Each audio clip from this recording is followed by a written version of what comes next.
오늘의 사연을 시작합니다. 안녕하세요. 저는 30대 초반 남자입니다. 얼마 전 동생 녀석이 어디서 맞고 왔는지 얼굴은 엉망이 돼서 돈 좀 빌려달라며 저를 찾아왔고, 무슨 일이 있는지 물어봐도 별일 아니라며 돈만 빌려달라고 하는데, 솔직히 말하지 않으면 안 빌려준다는 말에 한참을 고민하더니 있었던 일을 말해주는데 정말 어이가 없어서 사연을 보내게 되었습니다. 제 동생은 28살이고 얼마 전에 취업한 사회초년생입니다. 서울에서 근무를 하는 보직으로 취업하였지만 동생이 취업한 회사는 신입사원이면 누구나 필수로 6개월간 공장 근무를 해야 한다며 창원과 부산에 있는 공장으로 각 3개월씩 일하려 간다고 하였습니다. 내려간 지 얼마 안 되었을 때는 주말마다 집에 올라와서 얼굴도 보고 이야기도 하였지만 시간이 좀 지나니 몸도 힘들기도 하고 거기 사람들이랑 많이 친해졌다면서 안 올라오기 시작했습니다. 어린애도 아니고 군대도 다녀온 성인이기에 잘 지내는 줄 알았습니다. 그런데 요번에 사고가 터지고 나서 이야기를 들어보니 여자를 만나고 있었습니다. 싱글인 제 동생이 여자를 만나는 것이 문제가 되지 않습니다. 그런데 만나는 여자가 유부녀였습니다. 처음 만났을 때는 유부녀인지 몰랐다고 하였습니다. 동생이 일하는 팀 전체 회식을 하면서 그 유부녀랑 친해졌고 라인에서 생산하는 여자였는데 옷 입고 다니는 것도 늦게까지 놀다가 가는 것도 그렇고 당연히 싱글이라고 생각했답니다. 나이대도 비슷하고 대화도 잘 통하는 데다가 얼굴도 몸매도 이뻤기에 동생도 그 유부녀와 잘해봐야겠다는 생각을 하고 있었는데 그 유부녀가 공장에서도 밖에 술자리에서도 사람들의 시선을 피해서 저돌적인 터치와 수위가 높은 농담으로 동생에게 신호를 보내며 다가왔고 그 둘은 얼마 되지 않아 뜨거운 시간까지 보내면서 사귀는 사이가 되었다고 하였습니다. 그런데 그 유부녀가 몇 년 전에 어떤 커플이 사내 연애를 하다가 헤어지면서 둘 다 안 좋은 소문에 휘말려서 퇴사한 적이 있다며 좀 더 서로에게 확신이 들 때까지는 회사에 연애 사실을 알리지 말고 만났으면 좋겠다고 하길래 동생도 그렇게 하기로 했답니다. 그때도 당연히 그 여자가 유부녀라서 비밀 연애를 하자고 한 것이라고는 상상도 못했답니다. 한 달 정도 지나서 유부녀 집에 가게 되었는데 집안에 다른 남자와 찍은 결혼사진을 보면서 싱글이 아니라 결혼한 여자라는 것을 알게 되었고 그 자리에서 너무 황당해서 아무 말도 안 나왔답니다. 아무래도 이건 아닌 것 같다고 헤어지자고 하였더니 그 유부녀가 어차피 서너 달만 있다가 돌아갈 거고 돌아가면 거리도 멀어서 헤어질 생각 아니었냐며 그냥 있는 동안 즐기다가 쿨하다 헤어지면 되는 거라면서 그러다가 나중에 지방공장에 출장이라도 오면 쿨하게 만나서 회포도 풀고 즐기는 사이로 지내면 좋지 않냐며 너무 진지하게 생각하지 말라고 했답니다.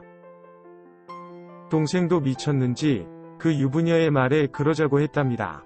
관계 시에 그 유부녀의 스킬이 너무 끝내줬다고 했는데 아마도 이 부분 때문에 헤어지고 싶지 않았던 것 같습니다. 아무튼 정신이 나간 제 동생은 그 유부녀 집에도 들락날락 거리면서 유부녀라는 것도 잊은 채 거리낌 없이 지내왔고 그 유부녀의 남편도 바보가 아닌 이상 외딴 남자가 자기 집에서 매일 같이 왔다가 가는데 모를 리가 없었을 겁니다. 결국 유부녀와 제 동생이 퇴근하고 그 집에서 관계를 가지고 있는 그 시간에 그 유부녀의 남편이 집에 들어오면서 바람 피우는 현장을 걸렸다고 하였습니다. 남편이 제 동생을 때리려고 하는 것을 유부녀가 몸으로 막으면서 제 동생이 속옷만 입고 나머지 옷들은 들고 도망 나왔다고 하였습니다. 얼마나 시끄럽고 요란스러웠는지 그 집 밖으로 나오니 아파트 복도에 사람들이 모여 있었고 경찰에 신고하는 사람도 있었다고 하였습니다. 비상계단에 숨어서 옷을 입고 나왔는데 택시비가 없어서 한참을 걸어서 숙소로 돌아갔다고 하였습니다. 그 소동도 있고 나서 그 유부녀는 연차를 내고 출근을 하지 않았고 며칠이 지나서 그 남편에게 연락이 왔고 자기 와이프와 바람 피운 것에 대해서 1,000만 원의 합의를 보든지 합의 안 보면 회사에 자기 와이프와 있었던 일들을 모두 알려서 인사적으로 불이익을 받도록 할 테니 생각해보고 연락을 달라고 했답니다. 제 동생은 간통죄도 없어졌는데 합의를 볼 이유가 없는 것 같아서 그 통화에서 바로 거절했다고 하였습니다. 그러면서 왠지 사기 및 협박당하는 것 같아서 바보 같은 동생 놈이 그 유부녀의 남편을 신고하였고, 당연히 무혐의로 그 경찰 조사는 끝이 났고, 그 유부녀의 남편을 더 화나게 하는 꼴만 되었고, 결국 합의를 보기 위해서 만났는데 처음 제안보다 더 많은 합의금과 몇 대 맞았다고 하였습니다. 아무리 그래도 때린 것은 그 유부녀의 남편이 잘못한 것이 아니냐며 동생은 저에게 억울하다며 화를 내었지만 같은 남자로서 이 정도 때린 거면 많이 참은 거라고 생각이 들기에 동생한테 맞은 걸로 아무것도 하지 말고 네 잘못이라고 생각하고 반성하라고 하였습니다. 아무튼 만난 그 유부녀의 남편을 만난 자리에서 3달 안에 합의금을 일시불로 주는 것과 다시는 그 유부녀와 연락도 안 하고 만나지도 않겠다고 각서를 쓴 뒤에 헤어졌다고 하였습니다. 그래서 그 합의금을 저한테 빌리려 찾아온 것이고요. 3달 안에 합의금을 주지 않으면 회사에도 알리겠다고 하였는데 2주 후면 약속한 기한이 다 된다면서 동생은 대리운전 알바도 하고 가지고 있는 것들도 중고로 팔면서 돈을 모았는데도 합의금이 부족한 상황이라고 하였습니다. 저도 한참 동안 잔소리한 뒤에 돈을 빌려주었습니다. 이런 일이 TV나 유튜브에서 보았는데 제 동생이 이런 일로 저한테 찾아올 줄은 몰랐습니다.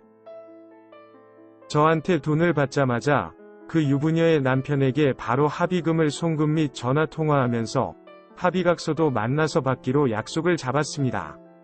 그렇게 전화를 끊은 뒤에 저한테 고맙다고 인사 정도는 할 줄 알았는데 눈빛이 반쯤 풀러 있는 것이 아직도 그 유부녀의 스킬에 취해 있는 것 같아서 정신이 번쩍 들도록 등짝을 세게 때려주었습니다. 창피해서 회사를 그만둬야 할지 고민한다고 하길래 이상한 소리 하지 말고 열심히 다녀서 빌려한 합의금을 1년 안에 꼭 갚으라고 하였습니다. 한동안 정신 나간 상태로 돌아다닌 동생을 보았는지 부모님께서 동생한테 무슨 일이 있는지 아냐고 물어보셨지만 차마 부모님께서 충격받으실 것 같아서 아무 말도 하지 않았습니다.